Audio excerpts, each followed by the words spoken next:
welcome to my channel. If you're new, my name is Richie and I'm so glad that you're here. Welcome to my little reading wrap up for the month of April. I literally cannot believe that it's basically May now and it's just gone by so fast. Like, where was April? I feel like I barely even witnessed April and now all of a sudden it's May and this year has just been flying by, which I know everyone says, but I really feel like this year has been flying by.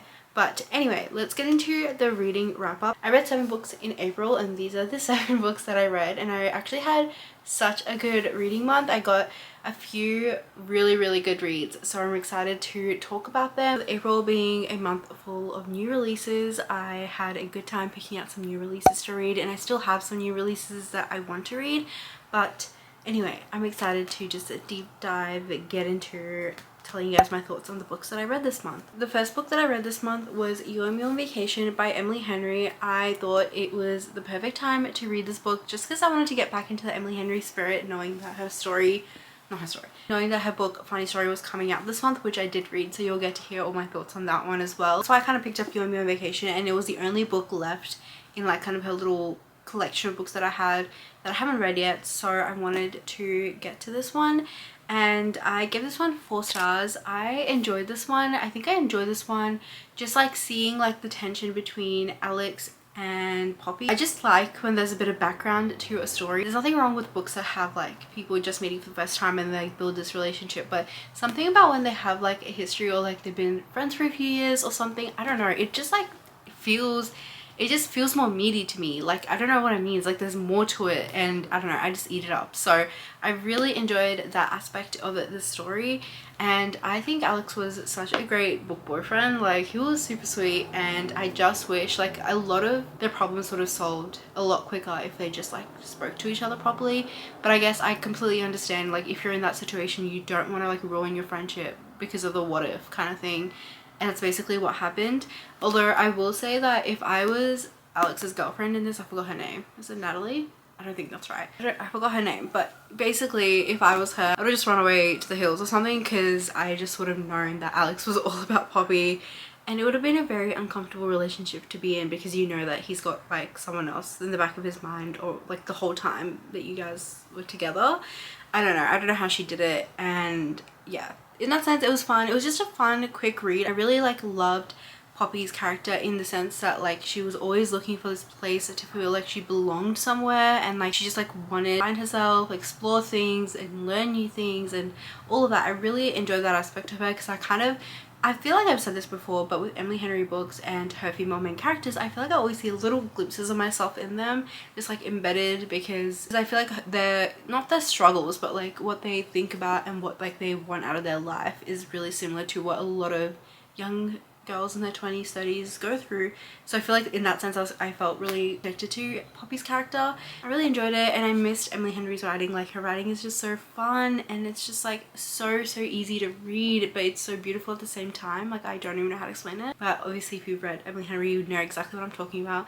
So I really enjoyed this one. I give it 4 stars, and that's it. It was the first good read of the month. The second book I read this month was so fun, and it was Butcher and Blackbird. I've seen so much about this book since it came out, and I knew it was like really big towards the end of last year, maybe this year. I feel like it was end of last year, and I was like, it's time for me to pick it up. I just want to know if I'm gonna like it or not, because you know it's about 2 serial killers, guys. It's about 2 serial killers, and let me just tell you, I absolutely devoured this book. This was like a 4.5 star for me. It was just so fun, and I know that's crazy to say, it's because it's literally about serial killers, but it was fun, and I kind of wished it was longer. Like, I would have loved this to be longer. I wish I got to see more of their day-to-day. I wish I got to see more of like the backstory of why they became who they are, or like why they're doing what they're doing, because I think they're doing it for the greater good. They get like killing off people worse than them, you know, bad people in the world, even though I guess technically they're bad people too. Basically this book follows 2 serial killers. One of them is Butcher, one of them is Blackbird, and they basically meet at this like random sort of encounter, like a random thing. It's a bit gory really, and so they meet and they decide to like start up this kind of like friendly competition where like they find a bad person to kill, and they basically make a competition out of like who gets there first, who's gonna do it first, or should they work as a team. And so they just keep doing these little like tournaments, and they like get to know each other. They're like texting and talking and all of that, and it's kind of cute, but it's also obviously like a little bit gory. But I didn't find that like it was like too crazy gory like some people have said. It was just fun, and I like the little mystery aspect towards the end. And I'm excited for the next book, which follows the guy's brother and the girl's best friend, which I'm really excited for. But I have seen a few mixed reviews from people who've got arcs and stuff, so we'll just have to see how it goes. But I just like enjoyed this. I feel like it was like fun, and I'm excited for like all the books. I don't know if this is gonna be a series. I think it's a trilogy, but I'm excited for it nonetheless because I just think it's kind of fun. Then after that, I read a fun little cutesy romance. I actually read a lot of romance last month. I don't know what it is. Like, I'm really in a romancy spirit at the moment, so that's kind of just like where my mood reading is taking me. I'm just really enjoying my cute little romances, and I have quite a few on my physical TBR that I need to knock off as well. But anyway, my next read was When in Rome by Sarah Adams, and this is my first read by Sarah Adams, and I absolutely devour this book as well. Like, it's pretty short, like it's not a very long book. I pretty much listen to a lot of this on audiobook, and audiobooks are like my favorite thing. I'm actually in Spotify jail right now. Well, actually no, because it's the first of the month. I'm not in jail anymore, but I've been in Spotify jail for a while because I finished up my 15 hours of reading with my like audiobook. Let me just tell you, it sucks because I'm like, what am I gonna listen to now? I really enjoyed this one. I thought it was so fun. It's so cute. Like, I feel like if anything is set in a small town, I'm sold. Like, I'm there. I will be sat and I'll be reading. I literally cannot say anything else. Like, if there is a small town involved, I'm there. I'm your girl. I don't know what it is. It just is so fun. I love when there's like side characters and the town is like involved in all like the little fun little things that people do when you're in a town. Like, just like love when all the side characters are involved, especially when there's like townsfolk and they're just like, I don't know, random people, like they own like the hardware store or something, and they're just like involved in everyone's business. Like, I don't know, I eat that up every single time. Like, it's just so fun, and this book definitely provided that for me, and it was just so good. Like, I could literally see this being like a movie, like a Hallmark movie or like a show. It was kind of even giving like More Girls vibes, because there was like a scene, I don't know if it was this one or the book after, which is the second book in this little series, which is the one that I read after this actually. But there was like a scene where they were like having like a town meeting. They were just like eating popcorn, and I was like, this is so Gilmore Girls coded, to be honest. Like, seeing like a town like meeting happening and everyone's like fighting and someone's just eating popcorn. I'm like, that's literally Gilmore Girls. But yeah, I just really enjoyed this one. As well as Amelia, who is like a pop princess, and she is absolutely burnt out, so she decides to run away and just find a random town to go to, and she goes to Rome in Kentucky, and her car breaks down, and the guy she stops in front of, he's a cutesy grumpy baker in the town, and he helps her out, lets her stay with him, and he's just super respectful, super nice, and he's like super old school. So yeah, it was just really cute. It was just like them kind of like sorting out their differences, and they have this like undeniable chemistry. It's just really sweet, really wholesome. It's also closed door, so if you're not really into spicy kind of stuff, I think this is perfect because it's really wholesome and sweet. I will say Butcher and Blackbird is very spicy. There's like, so I just wanted to let you guys know in case you're not interested in spice and stuff. But this one was really fun, wholesome read, and it's pretty short, so yeah, definitely give it a go. I don't know if I mentioned my rating for this, but it's a 4.5 stars for me. The next book that I read was the second book in that little series, which is Practice Makes Perfect, and this one, it was so cute. I literally audiobooked the shit out of this book, so I basically only listened to it, but it was so cute. Like, I loved their love story, and I loved them getting to know each other because it just felt really wholesome, even though they were like trying to fight it. And I loved Annie's story of like becoming someone who can like stand up for herself, which is like something I really love when I see in books, because I love that like character development.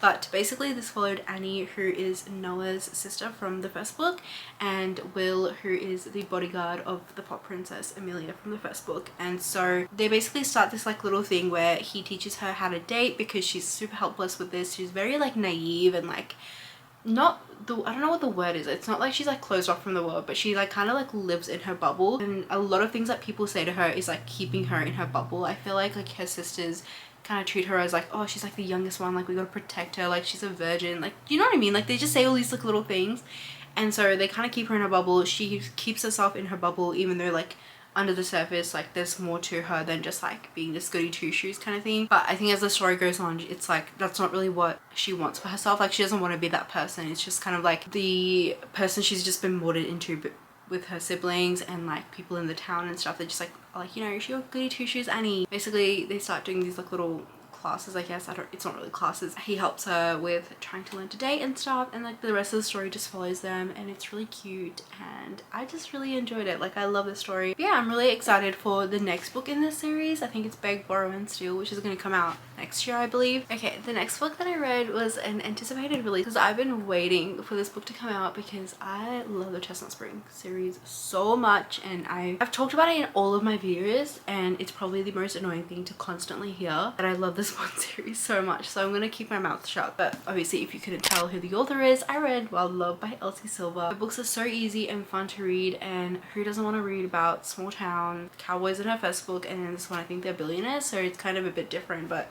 still set in a small town. I was just genuinely super excited to see what this one is going to be like. This is like a brand new series that she's starting. I gave this one 4 stars. This basically follows Ford, who is like a billionaire. He's actually Willa's brother from the second book, Willa and Cade's story.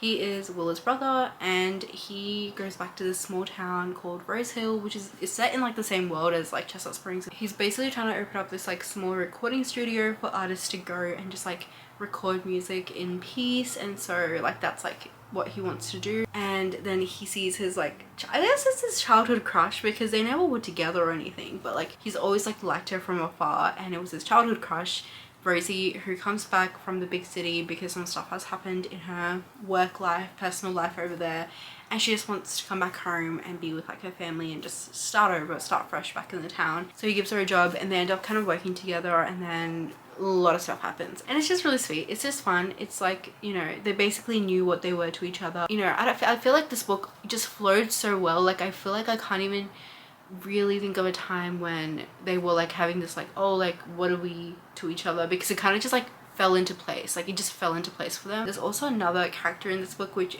actually is mentioned on the back, which is that he unexpectedly has a daughter, and I love that like addition. I feel like kids can be a hit or a miss, but I feel like Elsie Silver writes in pretty good kids who like really help hone in the story and like help hone in like character development and stuff. So I really enjoyed that aspect as well. I enjoyed the relationship the kid had with Rosie, and I enjoyed the relationship she had with her dad Ford, and just like getting to know him because he's like her dad but he's not really her dad, and so like just like that dynamic. I really enjoyed them like working together to make this like good for like that little girl, and it was really sweet. The next book that I read was Tomorrow, and this was a bit of a random pick for me because I kind of just wanted something different. Clearly I was reading so many romances, like my entire wrap up has just been romance, but I wanted to try something a bit different, just out of my comfort zone a little bit, and this has been on my TBR for the longest time. Like I bought this ages ago, and it's been just sitting on my shelves, and I thought it was finally time to pick it up, give it a go and see how I like it. And I gave this one like 2.5 stars. Basically this follows Sadie and Sam. They've kind of known each other since they were kids, and like the one thing that connects them is like video games and the love for video games, whether it's creating or playing video games. And that's basically a lot of what the story is about. Meeting again after a while, like during college, and then like creating video games together. Like that's pretty much what their entire friendship is about. I just like did not enjoy a lot of this book. I felt like the start was incredibly slow. I'm just gonna say it, I hated Sam as a character. He was insufferable. I'm sorry, I know he was going through some health issues, and I was trying to sympathize with him so bad and empathize with him, but I felt like his character was just so, I don't know what it is, like he was just so annoying. Like he was just really annoying. He kept getting in his own way, and he was so manipulative. He was just like not a friend that I would have wanted to have if this was a real life story and that was a real person. Like he was just quite annoying and just really rude to the people that he loved. Yeah, I don't know, I just like didn't enjoy it. Sadie was like a meh character for me. Like she wasn't like as annoying as Sam. I feel she was okay, but some things that she did just felt like their friendship was really toxic, to be honest. And I know this story is like about friendships and relationships and like how like over time like people change and people drift and all of that, but I just felt like that Sadie and Sam's friendship was incredibly toxic. The only reason I'm giving this book a 2.5 is because I had a favorite character in this, and he wasn't even like the main two characters. He was side character. It was Mark's, and I loved Mark so much. I just like loved his zest for life. I loved how he was portrayed to be this person who loved to love and just love everyone and be so giving and kind. Like, even though he was this rich bratty kid, even though he wasn't actually bratty, like he wasn't described to be bratty, but I guess like that's kind of like the persona he put out to people like in his college or something. Like, I guess bratty's not even the word, but he was this rich kid, and I feel like you usually get rich kids who are like bratty, like when you read books, I feel, or like in shows and movies. But he was just such a breath of fresh air. He was so sweet, kind. He looked after Sam like he was his own brother, like his own family. It was just such a sweet, fun character, and I just like loved him so much. I lost all hope with the book because some stuff happened, and it just went back to being about Sam and Sadie, and I really just like didn't care. Anyway, I'm gonna go on to the next book that I read, which is a really good fun read. I read Funny Story. I devoured this book. Like, I ate this book up, and I literally have tabbed it. As you can see, I went in on my tabbing and everything because some of the quotes in this book were absolutely phenomenal, and I love Emily Henry. Like, I'm sorry, like if there are no Emily Henry fans, it's because I'm dead. Like, if there's no Emily Henry fans right now, it's because I'm dead. I feel like she genuinely gets better and better. Like, how does she do it? I have no idea. And the story is like kind of simple, but it's so fun, and I just like enjoyed it so much. And again, it's set in a small town. Like, I need to say more about small towns. Like, clearly I have like a thing for small town romances because it's just like one of my favorite things. Basically, this follows Daphne and Miles, who become roommates because Daphne's fiance Peter leaves her for his best friend Petra, and Petra's ex is Miles, and so Daphne and Miles start living together. So it's like a very fun, convoluted story. I'm sure everyone's like heard all about this book. Makes for such a fun story, and I feel like it's kind of unique because I've not read anything like that, and not have I ever seen anything like that in a movie or a show. But I feel like it's just fun, and I'm surprised it's not a more common trope because I feel like it would be so fun. Either way, I really enjoyed it, and Daphne and Miles just have my heart. Like, I loved their story of kind of like self-discovery, especially for Daphne. Like, I really related to her. She's like a book lover, a librarian. She wants to find this place to settle down. You know, her mum used to travel a lot when she was younger, so she doesn't really have much attachment to like things and places, and she just like wants this place to settle down. She thinks she's found it, but obviously it's been snatched from her with her ex leaving her.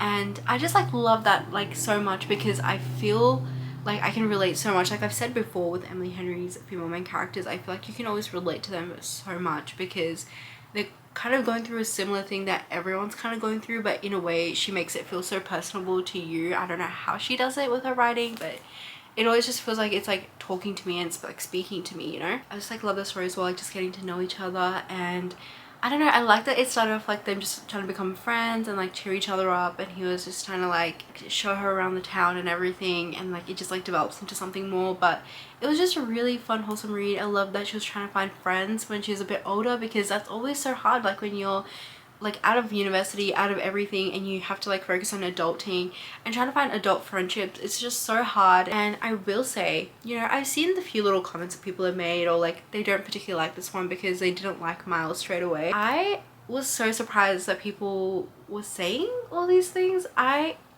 don't really get it, to be honest. I feel like Miles is meant to be a character that like he needed to bounce back. He's also going through a breakup from a long-term relationship and trying to find himself, and people are like out here, oh my god, like he doesn't look super put together in the first scene that we see him. I don't know, I just thought it was fun. Like, it made so much sense with the circumstances. Obviously everyone can have their opinions about Funny Story, but I just thought, apart from that, really enjoyed it. 5 stars, obviously. I don't know if I said that, but it's a 5-star read. It was just so fun. I loved it, and I literally read this in a day, and I'm kind of sad that I didn't savor this enough, because now we don't have another Emily Henry until God knows when. So yeah, I just actually enjoyed this so much. It was so fun, and I think if you're like looking for fun but has a little bit more depth to it, definitely look at Emily Henry books. It's pretty much like kind of what she writes. So there we have it, folks. These are the 7 books that I read in April.